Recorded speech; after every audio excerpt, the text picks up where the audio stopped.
हमने क्या किया, P की कीमत इधर रखी। P की कीमत कितनी है, VI गुणा T। तो ये जो ऊर्जा पैदा हुई वो कहलाती है हीट एनर्जी, यानी तापीय ऊर्जा। इसलिए लिखते हैं H बराबर VIT। तो तापीय ऊर्जा का सूत्र क्या बना बच्चों, H बराबर VIT। लेकिन एक और सूत्र होता है, अगर वोल्टेज नहीं दिया हो, वोल्ट नहीं दिया हो, तो दूसरा V की कीमत बदल जाएगी। V का सूत्र आपने सीखा है, क्या था याद है, ओहम्स लॉ। देखो सब सूत्र एक दूसरे से मिले हुए हैं। V बराबर IR, तो IR IT बराबर हो गया। अब देखो डिटेल में मैंने, अब आपको तापीय ऊर्जा के कितने सूत्र याद करने हैं, 2। अगर एक सूत्र है H बराबर VIT, अगर आपको अवरोध नहीं दिया गया है, वोल्टेज दिया है H बराबर VIT, लेकिन अगर आपको अवरोध दिया हुआ है बराबर, तो ये देखो H बराबर VIT कैसे हुआ। अब देखो V की कीमत क्या होती है, V की कीमत, V का सूत्र ओहम्स लॉ में क्या सीखा था, V बराबर IR।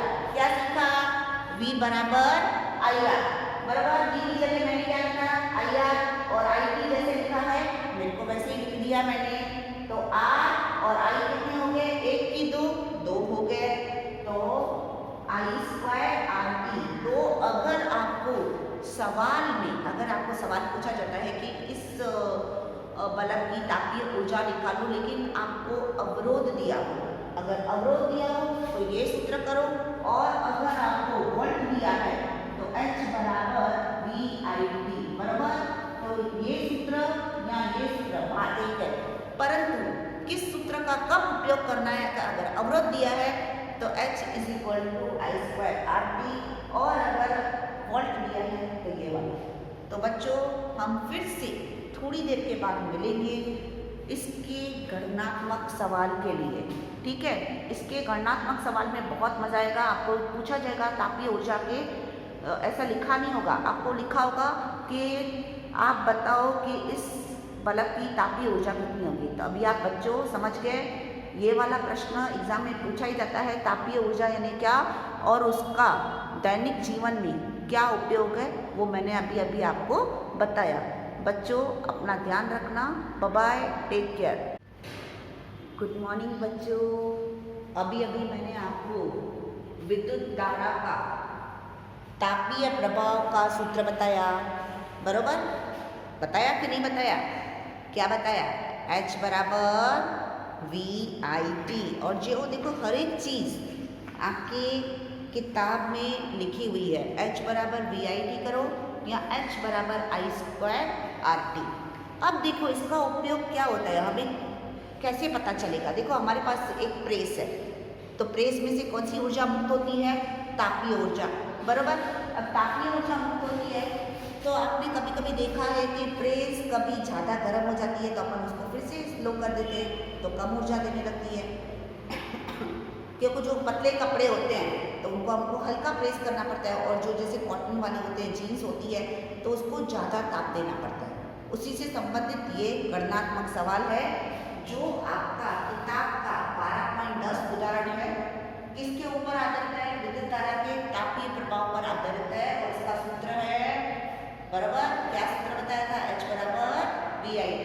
अब हमें बताया है किसी विद्युत इस्त्री में प्रेस करते हैं ना, अधिकतर तापमान दर के लिए 840 वॉट की दर से ऊर्जा मुक्त होती है। पावर कितना मुक्त हो रहा है, W वॉट आ गया, कितना पावर मुक्त हो रहा है, 840, और उस समय 360 वॉट की दर से उस समय मुक्त होती है जब तापमान की दर कम है।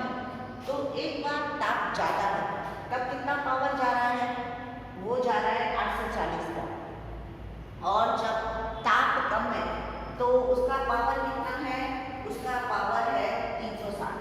उसका पावर कितना है, 360। तो एक ही सवाल में दो सवाल है, दोनों सिचुएशन में कितनी विद्युत धारा प्रवाहित होगी और कितना अवरोध पैदा होगा उसके बारे में पढ़ेंगे। अब देखो कितनी विद्युत धारा प्रवाहित होगी, देखो हमने सूत्र क्या सीखा था, P बराबर VI।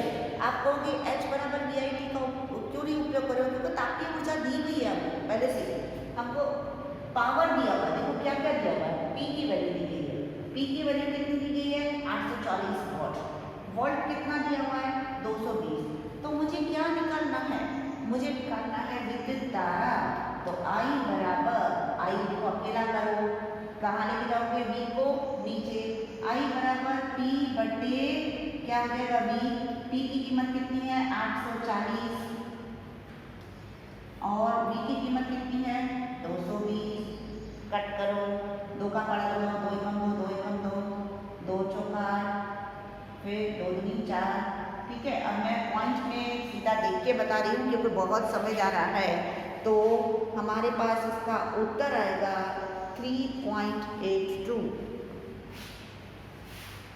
I बराबर 45 बटे 11 बराबर 3.82 एम्पियर। अब देखो काटाकुटी तो आप खुद कर सकते हो ना। 11 का पड़ा पड़ो जो तक ये आए 3 बार जाएगा फिर पॉइंट में, इस तरह से आप दिखा सकते हो।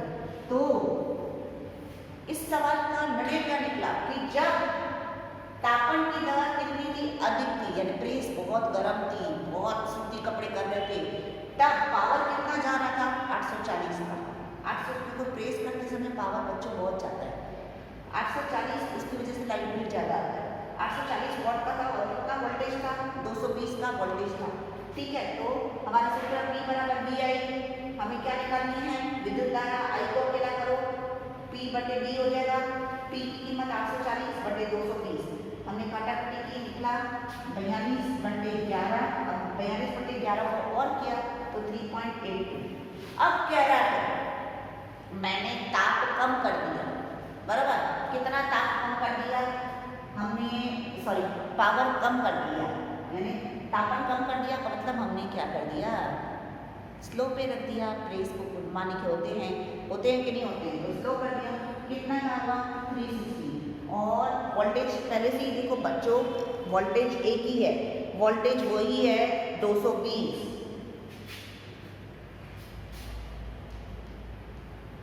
तो मुझे वही सूत्र P बराबर VI। अब मुझे